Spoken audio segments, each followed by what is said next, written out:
Kicomania Indonesia, ketemu lagi dengan saya Irfan di channel Suka Haji SF. Dalam video kali ini saya akan berbagi tips. Kebetulan di sini saya mendapatkan beberapa komentar dan ada satu komentar yang sangat menggelitik saya untuk membikinkan tutorial video ini. Ini salah satu komentar yang Om tolong dong bikinin video bagaimana caranya kita memilih murai dewasa. Maksudnya mungkin murai dewasa yang untuk bisa dipelihara dan untuk biar bisa dibawa ke lapangan, mungkin untuk dikonteskan atau yang biasa saya sebut dengan murai yang prospek. Dalam pemilihan murai batu dewasa atau prospek ini, Brother Kicomania Indonesia sebetulnya ini perlu sekali pengalaman yang sangat banyak ya, sangat luas ya. Karena untuk saya sendiri aja belajar murai batu, belajar bagaimana caranya saya bisa punya murai batu yang go nasional, bisa di event-event nasional bisa juara, itu bukan hanya dengan metode teori tapi dengan pengalaman Brother Kicomania Indonesia. Oke, tapi sebelum saya lanjutkan video ini, sebelum saya berbagi tips bagaimana caranya kita memilih murai batu dewasa yang prospek untuk agar bisa go nasional, jangan lupa like, komen, dan subscribe-nya ya. Oke, Brother Kicomania Indonesia, pertama-tama yang harus kita perhatikan apabila kita memilih murai batu dewasa adalah fisiknya, Brother Kicomania Indonesia. Fisiknya yang penting gini, yang penting tidak ada cacat. Kalau buat saya sih sebetulnya kalau ada cacat, beberapa cacat, kalau buat saya sendiri tidak masalah, asal yang penting itu cuma dua aja yang nggak boleh cacat, yaitu mata sama kaki belakang aja, Brother Kicomania Indonesia. Mungkin mata, paruh, sama kaki jari belakang ya. Karena jari belakang itu dia nggak akan bisa fight, fighternya akan otomatis, kalau dia lagi fighter dia bisa fighter, tapi pas nyengkram di tangkringan dia akan selalu terpleset. Itu makanya nggak boleh cacat kuku belakang itu, jari belakang nggak boleh. Kalau cuma jari depan satu sih buat saya nggak jadi masalah. Nah, untuk paruh juga, kalau paruh juga kalau cuma semplet dikit atau panjang dikit itu juga nggak akan masalah. Kalau buat saya pribadi sih nggak masalah. Misalkan agak miring dikit, biasa banyak murai seperti itu nggak akan jadi masalah juga. Tapi kalau mata itu akan sangat berpengaruh, Brother Kicomania Indonesia. Jadi mata kita harus betul-betul jeli, karena murai sekarang itu kebanyakan dari segi makanan, mungkin saya juga nggak tahu ya, dari segi makanan berupa pur atau apa, itu sangat murai sekarang itu beresiko banyak sekali murai yang katarak. Karena kalau berbicara murai yang sudah katarak,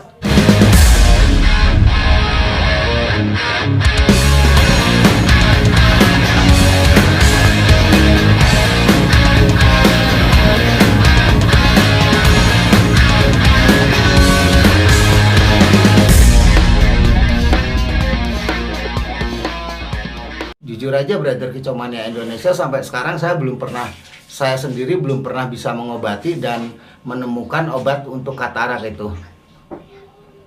Itu yang langkah pertama yang harus kita perhatikan, yaitu dari segi fisik.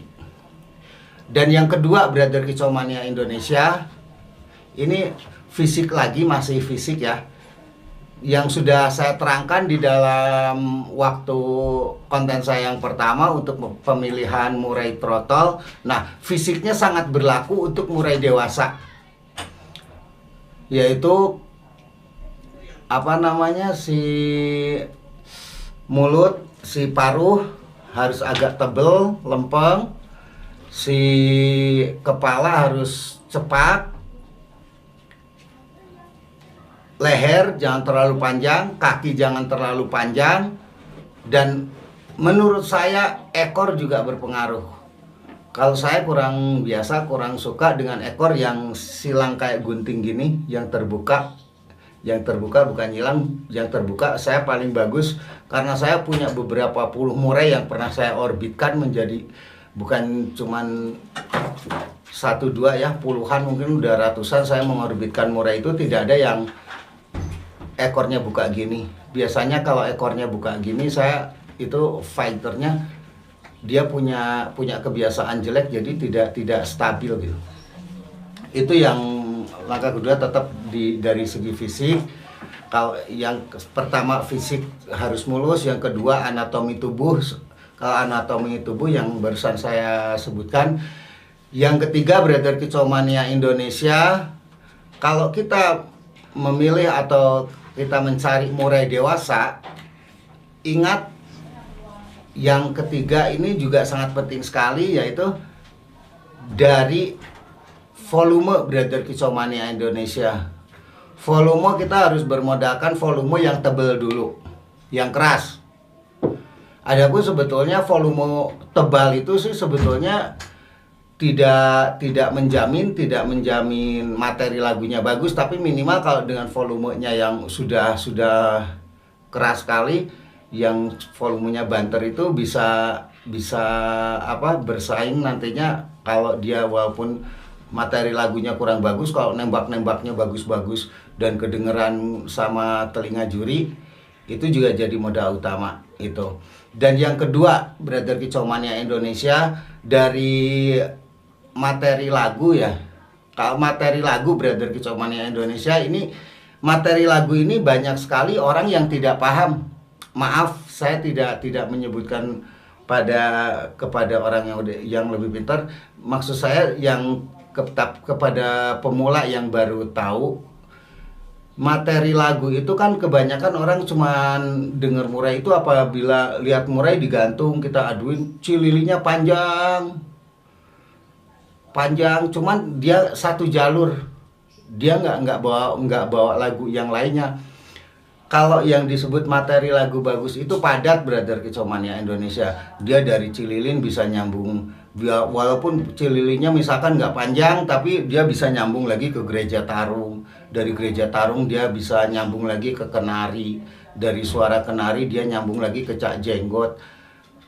Dia bisa bawain lagu pentet, yang koslet, lagu blackthroat. Nah itu disebutnya materi lagu.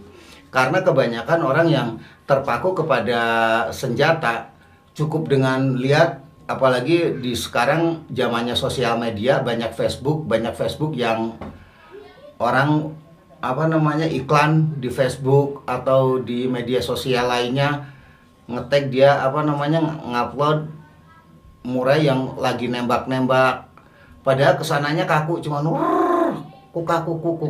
Nah itu kalau menurut saya kurang bagus, Brother Kicau Mania Indonesia. Burung itu harus nembak tapi harus ngerol juga. Nah itu kuncinya burung bagus itu seperti itu. Itu materi lagu. Yang keempat, Brother Kicau Mania Indonesia, tadi saya udah terangkan satu dari fisik, keduanya dari anatomi tubuh, ketiganya dari volume, keempatnya dari materi lagu. Maka yang kelima ya sekarang, maaf lupa.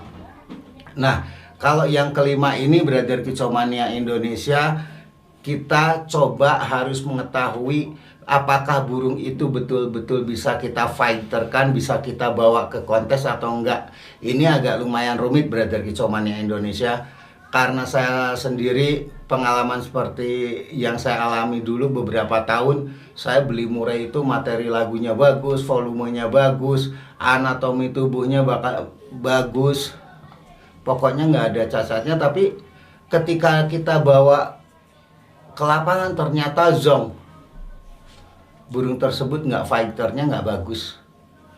Nah untuk mengetahui bagaimana sih caranya kita mengetahui burung itu fighter apa enggaknya. Nah pertanyaannya di situ tadi, bagaimana Om caranya? Ini ada pertanyaan yang kedua tadi, nggak tahu, saya lupa, saya sebutin sekarang. Bagaimana Om caranya kita membedakan burung di rumah dan mengetahui burung di rumah, tapi kira-kira burung itu fighter apa enggak.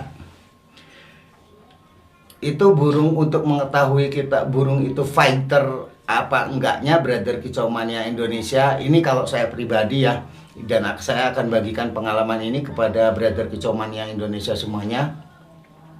Untuk mengetahui burung ini fighter atau enggaknya, kalau dengan cara saya, dan insya Allah cara saya ini insya Allah manjur, karena saya sering sekali cuman beli burung di pasar burung.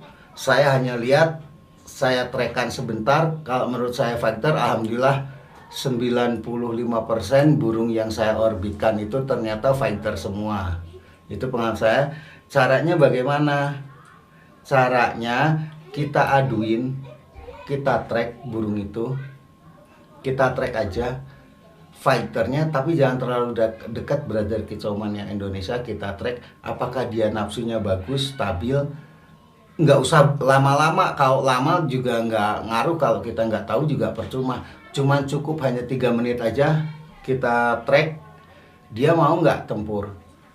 Dan dari tempur itu lihat gelombang tempurnya bagaimana. Kalau misalkan sekarang begitu lihat murai, wah cuman 1 menit dia udah pelongo, dia udah banyak ngelamun, kadang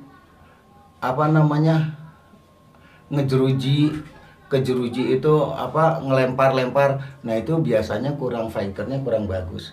Tapi kalau dengan 3 menit kita bisa lihat gelombangnya, ritme tempurnya tetap bagus, dia mau aduin tetap bagus. Nah itu biasanya menurut pengalaman saya, murai seperti itulah yang bisa kita pelihara dan kita pilih untuk kita jadikan amunisi kita di kontes tingkat nasional. Oke, Brother Kicau Mania, itulah tadi tips dari saya. Dan jangan lupa ya, kalau memang video ini menurut Brother Kicau Mania Indonesia berharga dan berguna, silahkan share sebanyak-banyaknya. Dan apabila ada hal yang masih Brother Kicau Mania Indonesia kurang mengerti, silahkan tulis di kolom komen, dan insya Allah akan saya balas. Dan apabila perlu saya akan bikinkan tutorial videonya. Oke, cukup sekian dulu dari saya, Brother Kicau Mania. Bagaimana tips caranya mencari murai dewasa yang untuk fighter. Hanya sekian dulu. Assalamualaikum warahmatullahi wabarakatuh. Salam Kicau Mania.